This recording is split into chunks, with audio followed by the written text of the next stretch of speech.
Donc la question se pose à 3 niveaux. Au niveau individuel, comment moi, je vais rester chrétien, ou comment moi, je reste théologien, ou comment je reste prêtre dans l'Église catholique. Elle se pose au niveau social. Comment vivre en Église? Si nous adoptons un peu le pensée de la modernité. Et ensuite, comment vivre la question se pose au niveau mondial, au niveau de notre être au monde, comment annoncer l'Évangile dans ce monde sorti de religion. Alors je commencerai par faire une réponse de principe très générale. Je ne dis pas qu'il faut combattre l'esprit des Lumières. Je dis au contraire qu'il faut y pénétrer. Il faut l'assimiler. Il faut le faire sien. Il faut oser,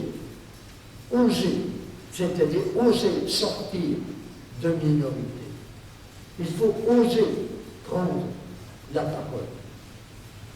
Et donc oser prendre la responsabilité de ce que nous croyons, oser prendre la responsabilité de ce qu'on vit dans l'Église, oser prendre la responsabilité de ce que nous voulons dire au monde.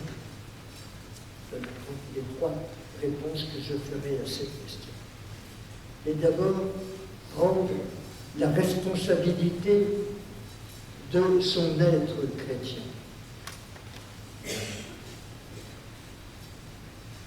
Je ne dirais pas qu'il faut inventer sa foi de toutes pièces. Descartes disait bien faire table rase de tout ce que j'ai reçu. En fait, cela est impossible. De soumettre à la critique ce que nous avons reçu, oui, mais je ne pense jamais avec une intelligence totalement vide, mais avec une intelligence préformée par l'histoire antérieure, l'histoire de nos parents, l'histoire de la société dans laquelle nous vivons, sa culture. Maurice Merleau-Ponty dit que nous pensons que nous naissons avec une langue. Une langue, ce n'est pas simplement des mots, ce n'est pas simplement des articulations. Une langue, dit-il, où il y a préformé des significations et des intentions. On ne naît pas avec un cerveau vide. Non, ce n'est pas vrai. Notre cerveau est préformé par nos parents, par toute l'histoire ancienne que nous avons vécue. C'est cela même qui fait la solidarité des hommes. Et nous avons appris à pencher, appris à lire, et c'est avec cette intelligence-là donc que nous devons exercer notre esprit critique. Donc ne pas nous imaginer qu'on va retrouver une foi pure, la foi des origines, vidée de tout ce que la tradition y a ajouté. Ce qui nous fait chrétiens, c'est la confession de la foi baptismale. C'est donc ce que nous avons reçu de la tradition chrétienne. Nous sommes chrétiens par le lien historique de la tradition qui nous rattache à Jésus-Christ. C'est une foi, on ne peut pas revenir purement et simplement dire qu'on va acquérir la connaissance parfaite de ce que Jésus a dit ou de ce que les apôtres ont écrit. Cela aussi, c'est une illusion. La foi, d'abord, ne peut pas se résoudre à une science. La foi n'est pas de l'ordre du savoir. À supposer que l'on puisse retrouver les paroles exactes que Jésus a dites et les gestes qu'il a faits, si cela est de l'histoire, ce n'est pas de la foi. La foi est un acte de confiance. Il y a donc formellement du non-su dans la foi. Quelque chose qui nous dépasse, qui excède.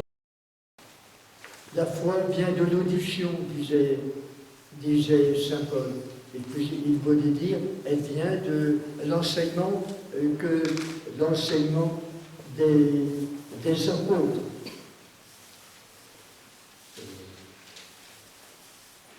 Même ce que Jésus a dit, ce que nous le tenons des apôtres, ce que les apôtres ont dit, nous le tenons de la tradition primitive de l'Église. Et les apôtres eux-mêmes ne nous donnent pas un témoignage sur Jésus dépourvu de foi, sans tenir à la parole de Jésus. D'abord, nous ne savons pas de science exacte tout ce qu'il a dit. Je crois que de bons exégètes disent que nous ne sommes sûrs d'aucune parole, même que nous lisons dans les évangiles. Cela a été transmis, cela a été écrit après. Et d'autre part, nous savons que son enseignement lui-même est plein de judaïsme, plein de sa foi personnelle.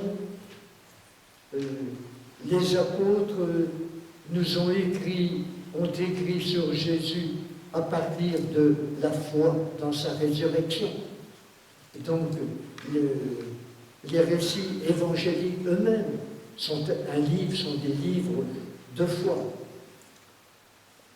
Et, bon, mais cela ne veut pas dire pour autant qu'on doit accepter tout ce qui nous vient de la tradition comme parole divine, ni tout ce qu'on lit dans le Nouveau Testament. On ne lit pas la même chose chez Marc, chez Matthieu, chez Luc, chez Jean. Donc, nous avons à faire un tri, nous avons à exercer notre intelligence, nous avons toujours à interpréter. Autrement dit, il nous faut toujours penser ce qu'on croit. C'est-à-dire s'efforcer de le comprendre avec notre intelligence d'aujourd'hui, c'est-à-dire en homme et en femme de la modernité. Donc, il faut savoir lire l'Écriture avec un esprit critique, recevoir la tradition avec un grand respect, mais avec esprit critique. Il faut savoir donc le juger avec une foi critique. Saint Paul lui-même le dit, lorsque dans la première lettre aux Corinthiens, au chapitre 11, il nous dit qu'il n'est pas content de la manière dont se fait l'Eucharistie chez les Corinthiens, et leur dit, j'apprends qu'il y a des dissensions chez vous. Il dit, mais c'est très bien, c'est une bonne chose. C'est comme cela qu'on apprend à exercer sa foi. On apprend à discerner entre nous la vérité. Donc, il invitait les chrétiens à discuter entre eux pour savoir comment comprendre l'Eucharistie. Il dit dans le chapitre 14, au verset 15, qu'il faut briller avec son intelligence. Pas seulement, dit-il, sur l'émotion qui peuvent nous venir de l'Esprit Saint, mais avec notre intelligence. De manière à être compris, même d'un païen qui entrerait par hasard là où les chrétiens sont rassemblés. Et il dit encore au chapitre 14, toujours au verset 20, pour le jugement, soyez des adultes. Pour le jugement, soyez des adultes. C'est déjà, peut-on dire, la devise des Lumières, oser penser par soi-même. Donc, savoir utiliser une foi critique, savoir utiliser d'abord les critères du jugement, les critères de la science d'aujourd'hui, quand il s'agit de lire les Écritures, ou quand il s'agit aussi de comprendre la tradition, savoir d'où viennent tel ou tel concept, et qui viennent de telle culture, et qui ne viennent pas forcément du fond même des Écritures. Savoir utiliser aussi les critères propres à la foi chrétienne. Par exemple, interpréter les Écritures les unes par les autres. Nous savons bien que le Nouveau Testament interprète l'Ancien.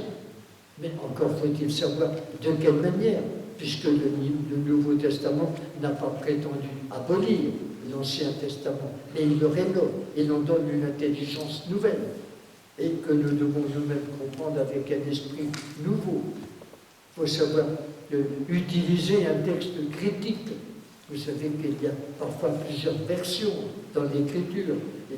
On n'est pas sûr que ce soit tel mot qui a vraiment été écrit par le dernier rédacteur évangélique. Il faut interpréter les Écritures les unes par les autres. On ne peut pas s'en tenir à un seul verset d'Écriture. Savoir confronter les définitions des conciles avec les Écritures sur lesquelles les conciles se sont basés. Voir comment les pères de l'Église argumentaient, discerner ce qu'ils ont voulu dire. Qu'est-ce qu'ont voulu dire les pères quand ils ont dit que Jésus est vrai Dieu et vrai homme? Bon, tout cela n'est pas évident. Il faut aussi tenir compte de ce jugement qui nous est donné par Jean 23 lui-même à l'ouverture du Concile. Il disait « Autre est le dépôt de la foi lui-même, c'est-à-dire les vérités contenues dans notre vénérable doctrine, et autre est la forme dans laquelle ces vérités sont énoncées. » Tenir compte aussi, comme l'a dit peut-être Paul, si je ne me rappelle plus très bien, il y a une structure, il y a une hiérarchie dans les vérités révélées. Tout n'est pas à mettre sur le même plan, tout n'a pas non plus le même degré de certitude.